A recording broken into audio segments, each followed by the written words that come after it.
Comment défendre les langues régionales? Il y a sans doute plusieurs moyens, et notamment la calandreta. Oui, il s'agit de l'école bilingue franco-occitane. Il en existe une à Limoges et elle organisait ce samedi une journée portes ouvertes. Reportage de Damien Ordas et Frédéric Borde.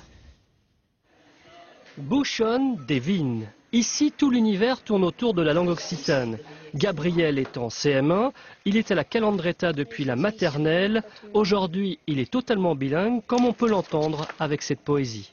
Passionelo de Clarda Blonde, la prima vai dansa sarunda. Le fait de parler en occitan, d'avoir une deuxième langue, ça c'est intéressant pour toi?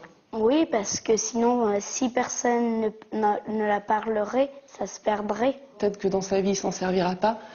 En fait, le plus important, peut-être dans la vie, c'est l'inutile. Voilà, mais du coup, ça lui a quand même développé un peu les cases du cerveau. Il sait déjà que blanc, ça se dit de plusieurs façons, noir aussi. J'ai l'impression que ça leur apporte quand même au niveau de l'ouverture culturelle, en fait. Ici, pour cette journée portes ouvertes, ce sont les parents qui sont les meilleurs ambassadeurs. C'est pas seulement un élève, c'est-à-dire c'est une personne à part entière et on va essayer de favoriser sa prise de parole, son autonomie. Pédagogie différente, immersion totale à travers une langue régionale, beaucoup de parents viennent chercher une autre forme d'école. Ça nous paraît intéressant de découvrir une langue qui est injustement méconnue et puis qui est vraiment liée au territoire, quoi.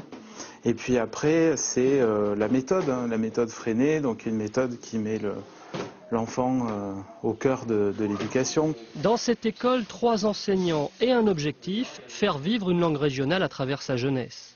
Nous sommes un moyen de préserver cette langue et de faire en sorte que ce ne soit pas une langue réservée à des personnes au-delà de 60 ans.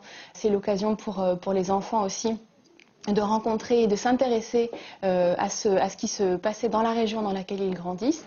Cette journée aura permis d'enregistrer de nouvelles inscriptions, sachant que l'établissement, totalement gratuit, espère accueillir au moins 50 enfants à la rentrée prochaine.